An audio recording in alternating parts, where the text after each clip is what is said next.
Este 1 de julio del 2012 votarás por percepción o por razón.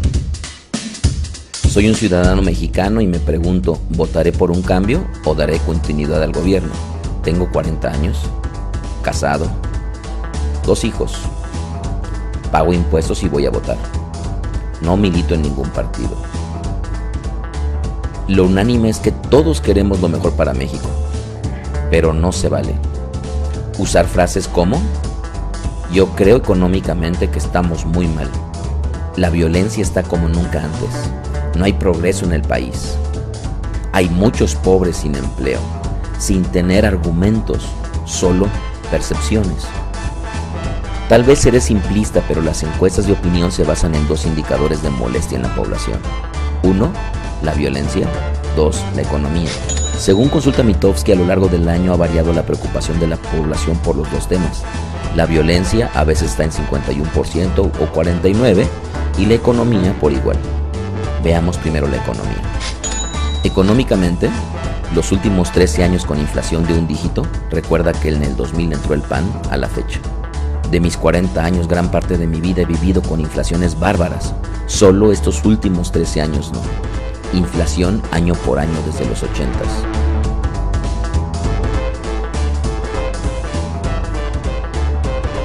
Fuente, el INEGI.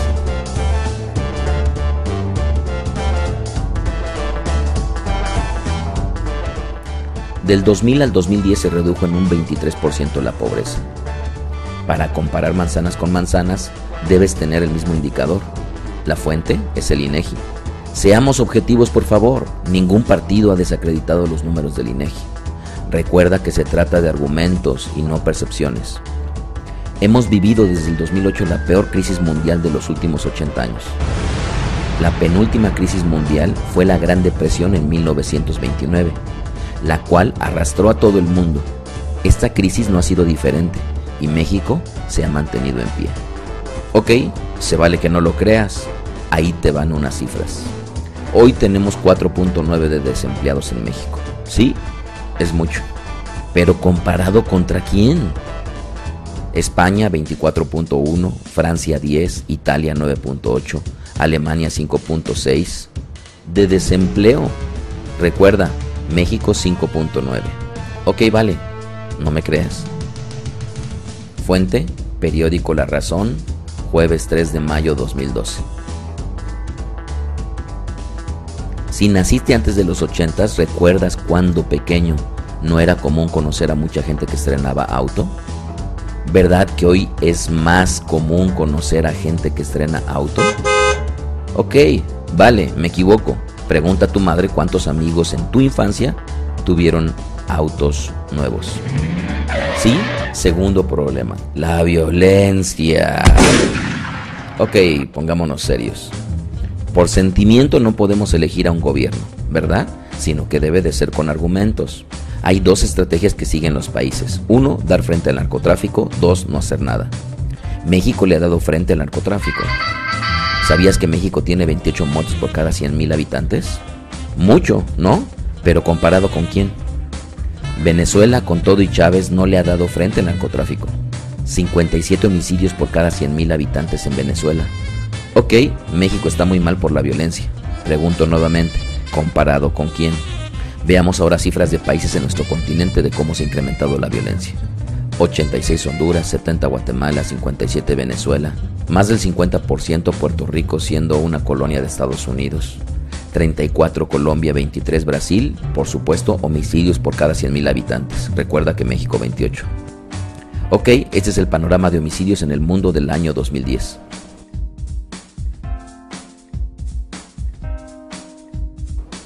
¿Es verdad que vivimos la época más violenta de México? Veamos las tasas de violencia en México de 1930 al 2010. Fuente, el INEGI. Puede ser discutida la estrategia del gobierno, pero 60,000 muertos sí, aunque la mayoría implicados en el narcotráfico. Por supuesto que hay inocentes. Resultados: un director de la Policía Federal encarcelado por su involucramiento, un ex subprocurador a la cárcel, 22 de los 37 líderes más buscados ahora ya están en la cárcel, más de 200 líderes locales encarcelados, Más de 600 aviones incautados en el sexenio.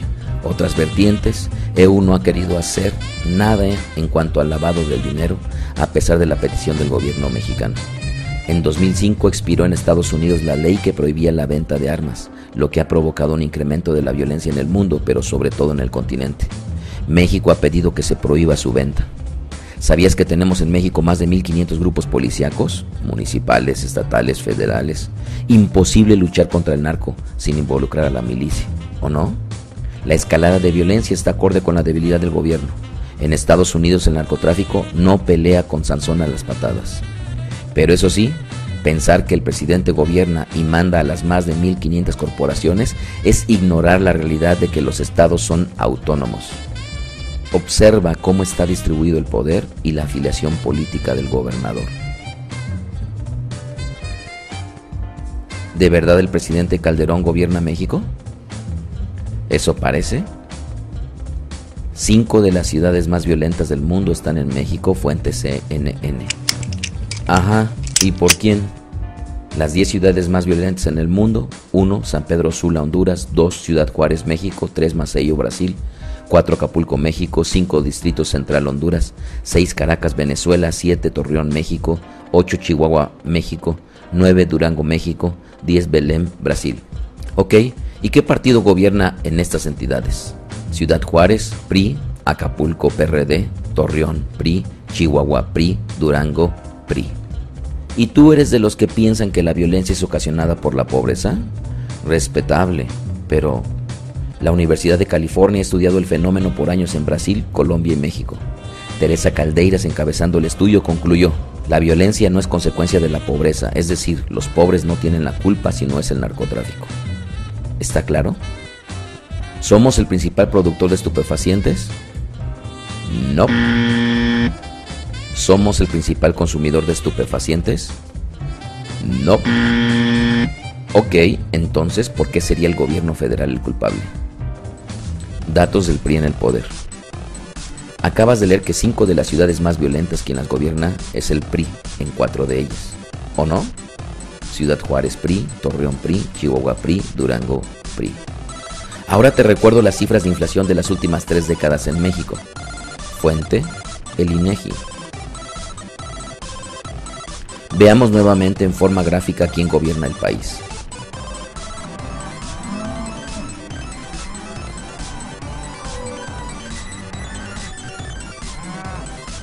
El endeudamiento de los estados mexicanos creció un 24.1% en 2011, fuente El Informador. ¿Cómo ves? Están endeudando a México algunos gobernadores. ¿Quiénes serán? Te comparto los principales estados que se están endeudando. Estados más endeudados: en primer lugar, Distrito Federal, gobernado por el PRD; Nuevo León, PRI; Estado de México, PRI; Coahuila, PRI; Veracruz, PRI. Está feo, ¿verdad? Pero eso no es todo. Estados con mayor crecimiento de su deuda: Zacatecas creció en un 443% en comparación con ellos mismos en el año 2010, gobernado por el PRI. Coahuila, 341% respecto al 2010, gobernados por el PRI. Una más antes de decir gracias al PRI.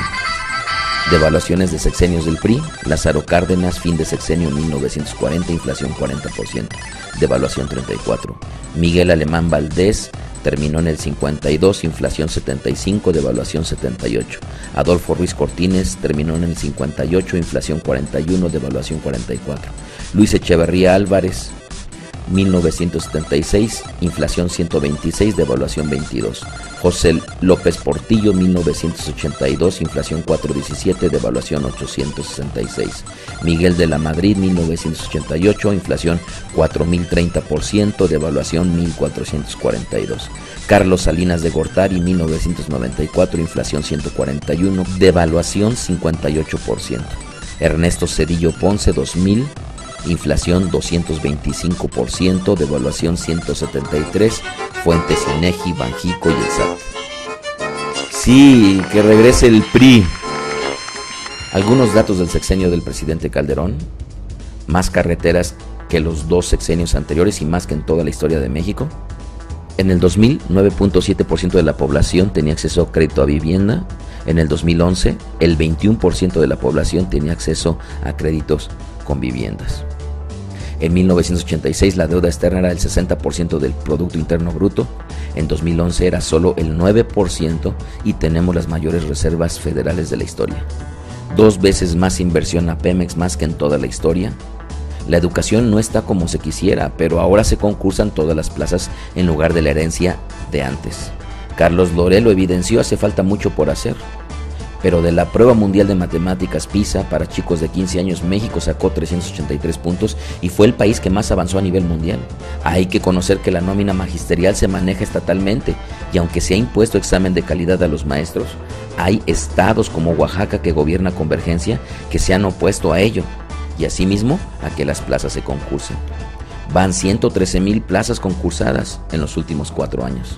De los 112 millones que somos, en este sexenio se añadieron 65 millones de personas, llegando a ser 106 millones de mexicanos con seguridad social. Coincido contigo que hace falta mucho por hacer.